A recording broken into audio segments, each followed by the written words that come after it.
بسم اللہ الرحمن الرحیم، السلام علیکم۔ اپنے فیس بک اور یوٹیوب چینل کے ساتھ میں ہوں رسین حیدر۔ ناظرین، سب سے پہلے آپ کو اپنے اس چینل پہ خوش آمدید کہوں گا۔ ناظرین، تحریک لبیک کو بالآخر جنہوں نے تحریک لبیک کو بنایا تھا اور اپنے مقاصد کے لیے استعمال کیا تھا اور ہمیشہ سے کرتے چلے آ رہے تھے، انہوں نے ایک دفعہ پھر تحریک لبیک کو سیاست کے میدان میں اتار دیا ہے، اور اس دفعہ تحریک لبیک کو کسی ادارے کے خلاف نہیں، نہ ہی نون لیگ کے خلاف، بلکہ پاکستان تحریک انصاف کے خلاف ایک مہرے کے طور پر استعمال کرنے کا فیصلہ کیا گیا ہے۔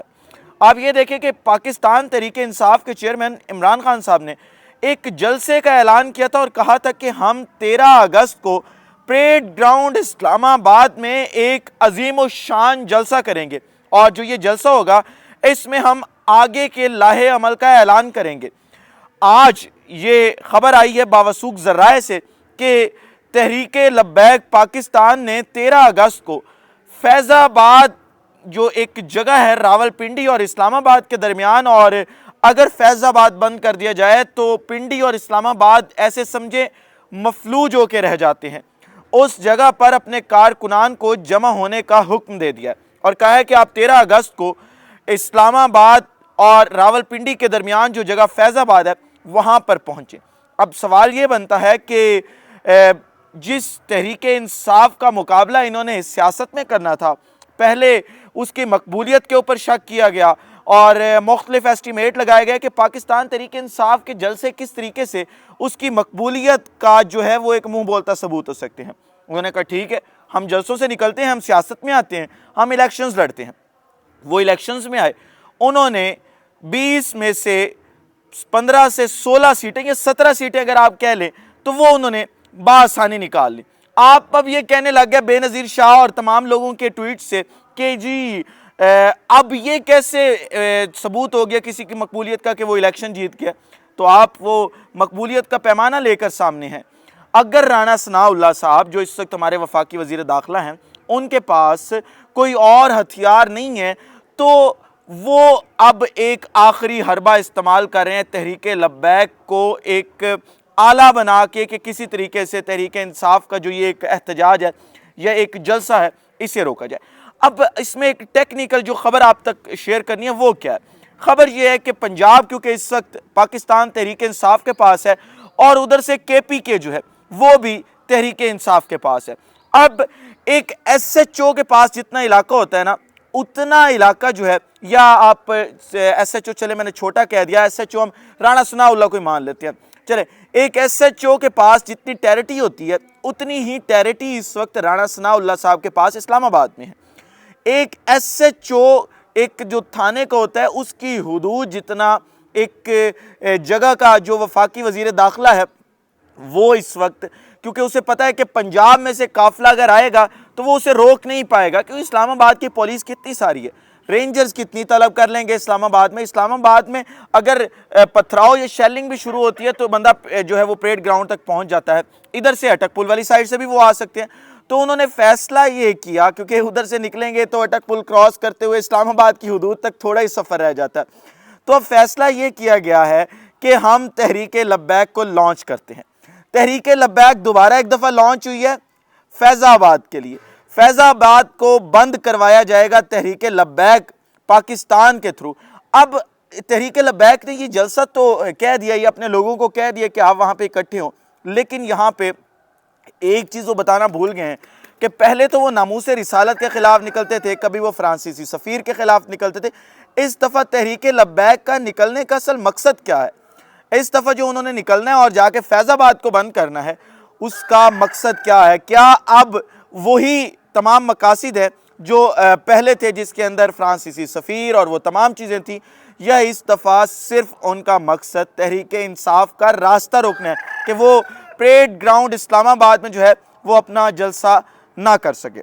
اگلی خبر جو آپ کے سامنے رکھنی ہے وہ آج شہباز گل صاحب نے ایک ٹویٹ کیا، اور اس ٹویٹ میں انہوں نے بات گول مول کی۔ انہوں نے کہا جی کہ رات ایک قائد ہمارے جو ہیں ان کے گھر ایک سیاستدان ہے جو کہ عمران خان کے ساتھ اس نے 2 دفعہ غداری کی، عمران خان کو برا بھلا کہا، اس کے اہل خانہ گئے ہیں اور اس نے میسج کیا ہے شہباز گل صاحب کو کہ جی آپ بتائیں کیا کرنا. تو عمران خان صاحب تک جب یہ بات پہنچائے گی تو انہوں نے کہا کہ اہل خانہ سب کے سانجے ہوتے ہیں اور ہمیشہ معاف کرنے والا ہاتھ اوپر ہوتا ہے, تو آپ اسے معاف کر دیں.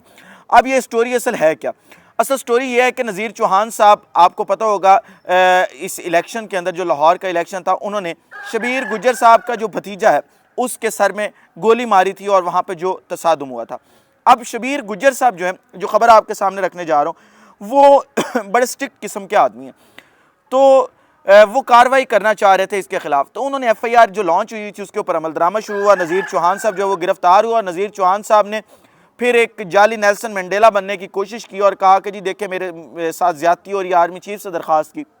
لیکن اب اس کا جو ڈراپ سین ہوا ہے اس پوری سٹوری کا وہ یہ ہے کہ نذیر چوہان صاحب ہیں, ان کی اہلیہ گئی ہیں رات شبیر گجر صاحب کے گھر, اور جو شہباز گل صاحب نے اصل بات بتائی نہیں ہے.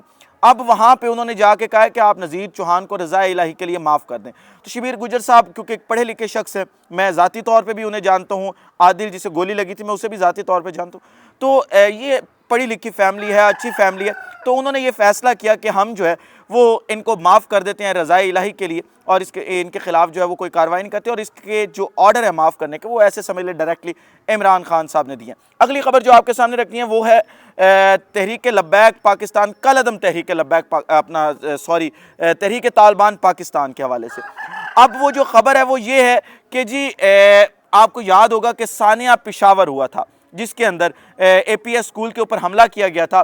اب اس حملے کا جو ماسٹر مائنڈ تھا خالد عمر خراسانی, وہ اس وقت افغانستان میں چھپا ہوا تھا اور وہیں پہ بیٹھ کے اپنی باقی کاروائیاں کر رہا تھا, کیونکہ ہماری پاک افواج نے ان دہشت گردوں کے خلاف لڑتے ہوئے پاکستان کے اندر سے تو بالکل ان کا صفایا کر دیا تھا.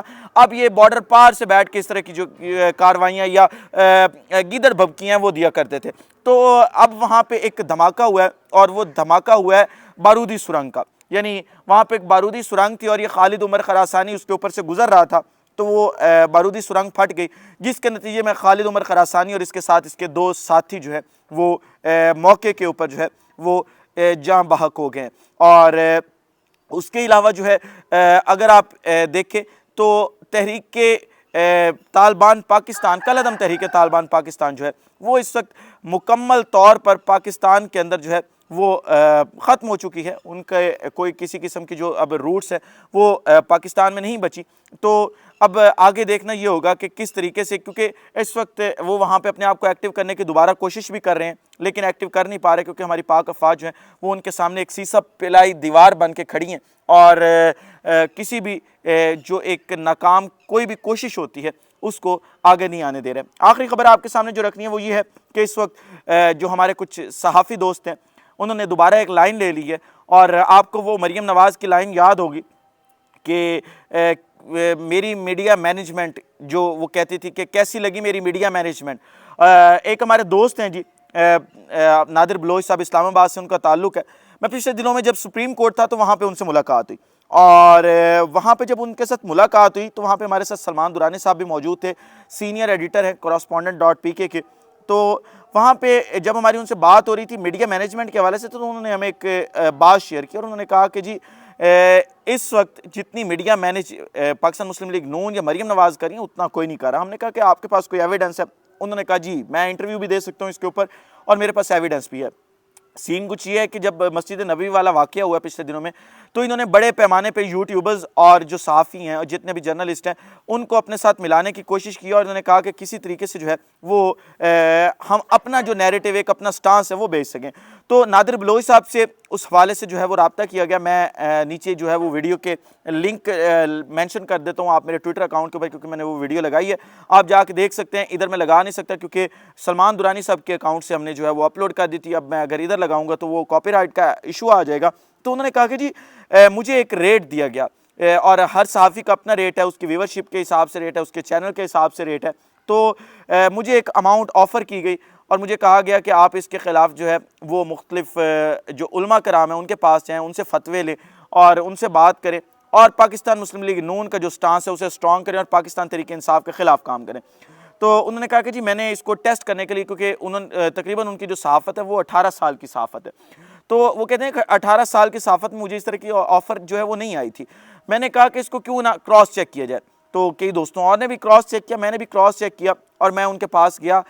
میں نے ان سے ایک اماؤنٹ, ہینڈسم اماؤنٹ اگر آپ اسے کہہ لیں, کہ وہ وصول کی. اور اس کے بعد, کیونکہ میں نادر بلوچ صاحب کو ذاتی طور پہ جانتا ہوں, ایک خدا ترس انسان ہے, بڑے اچھے انسان ہیں, اور ہمیشہ تھوڑی ہو زیادہ ہو اس میں لوگوں کی, سادات کی مدد کرنا, کہ فقہ جعفریہ سے ان کا تعلق ہے تو سادات کا بہت احترام کرتے ہیں. تو سادات ایک سید زادی تھی, اس کی بیٹی تھی, اس کی شادی تھی, تو انہوں نے وہ اماؤنٹ وہاں سے ریسیو کی اور وہ انہوں نے اس کی شادی پہ لگا دی. کیونکہ اس چیز کے ہم لوگ چشمدید گواہ ہیں, ہم نے اس کو کراس چیک کیا کہ کیا نادر صاحب ٹھیک کہہ رہے ہیں, تو وہ ان کی بات جو ہے وہ درست تھی. تو کہنے کا مقصد یہ ہے کہ آپ یہ دیکھیں کہ کس طریقے سے نون لیگ جو ہے وہ اس وقت میڈیا مینیج کری ہے. آپ نے دیکھا کہ بنی گالہ میں اگر عمران خان یوٹیوبرز کو بلاتے تھے اور ٹک ٹاکرز کو بلاتے تھے, تو مریم نے بھی جاتی عمرہ میں جو ہے وہ بلانا شروع کر دیا تھا. اور اب جو ہے وہ سوشل میڈیا کیمپین بھی چلا چکے ہیں کہ ہم نے زیادہ سے زیادہ والنٹیئرز جو ہیں وہ رجسٹر کرنے ہیں. والنٹیئرز تو خیر نہیں ہیں, تمام لوگ پیڈ ہیں. مجھے بھی آفر آئی ہے, میں اگر آپ کو ٹو بی ویری فرینک بتاؤں تو میں اب وہ آفر آپ کے سامنے ایکسپوز نہیں کروں گا کہ کیا آفر تھی میرے لیے, کتنی بڑی اماؤنٹ کی آفر تھی. لیکن مجھے بھی پاکستان مسلم لیگ نون کے طرف سے جو ہے وہ میرے ایک بہت قریبی دوست کو مہرہ بناتے ہوئے آفر کروائی گئی ہے, لیکن میں نے جو ہے وہ اسے ریجیکٹ کیا. کیونکہ اگر ان کی آفر ایکسیپٹ کریں تو اس کا مطلب ہے کہ ہم اپنا ضمیر بیچ رہے ہیں, ہم اپنا ملک بیچ رہے ہیں, ہم اپنا ایمان بیچ رہے ہیں, اور میں کبھی ان تینوں چیزوں کے اوپر سودا نہیں کروں گا. اس ولاگ سے اتنے, اگلے ولاگ میں دوبارہ ملاقات ہوتی ہے. مجھے اجازت دیجیے گا. اللہ حامی و ناصر. پاکستان زندہ باد.